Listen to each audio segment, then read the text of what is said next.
Are you able to stay on task without being distracted? Did you know workplace distractions cost the United States over $600 billion a year in lost productivity? How do we get those minutes and dollars back? On a handful of episodes of The Andy Griffith Show, one character constantly disrupted and distracted. You probably know who I'm talking about. His name was Ernest T. Bass. This wild mountain man always came into town shouting, it's me, it's Ernest T. And then he'd wreak havoc. He threw rocks through the courthouse window. He'd run up to strangers and say things like, I'm saving up for a gold tooth.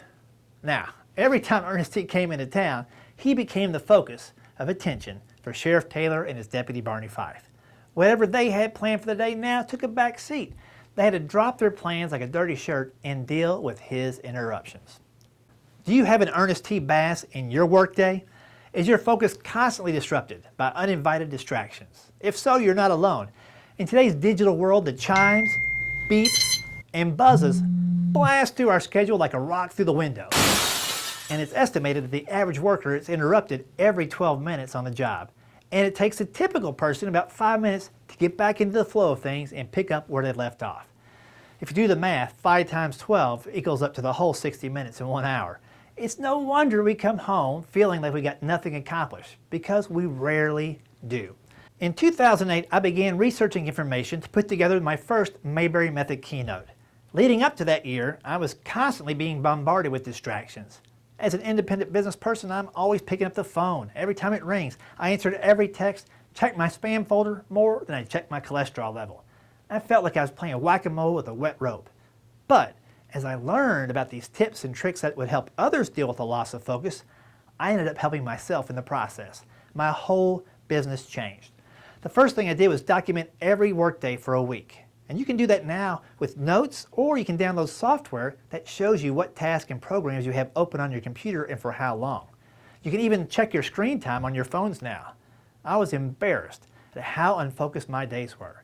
But I was equipped now with information that I could use to devise a plan.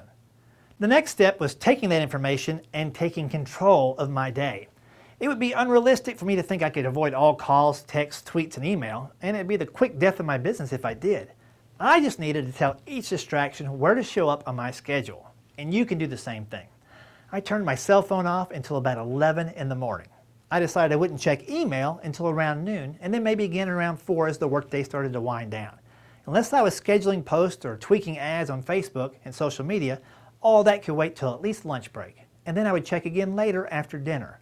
Suddenly, I found an incredible amount of time to focus on projects, launches, and most importantly, writing. And eventually, I became efficient enough to find time to exercise in my schedule as well. What distractions are you allowing to take command of your attention? Are they really worth your valuable, limited time? What projects have remained on your to-do list month after month? What would be the impact of those projects on your business if they were finally able to be completed and acted upon? How many people could you serve? How could your business grow? And maybe most importantly, how much satisfaction would you feel at the end of the day when you finally have something accomplished and something tangible to look back on and measure? For me, the numbers were shocking. The first year I implemented this plan, my business grew 23%. And it continues to grow more than 10% each year just by having these systems in place. Now there's even more distractions now than when I first started. I just schedule them where I want them to occur. It's not perfect and things pop up unpredictably, but it's way easier to identify and control interruptions now that I have a plan. So what happened in Mayberry with Ernest T. Bass?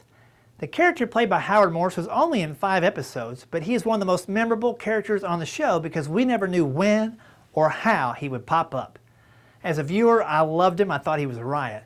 Andy tried to change him several times, but in the long run, Ernest T. was who he was, a random visitor who made distractions.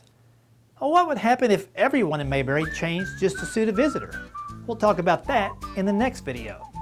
Until then, take inventory of your interruptions, schedule when you want them to happen, and learn to stay on task without being distracted. If you do that, you'll soon be able to say, it's me, it's productivity. Alrighty then.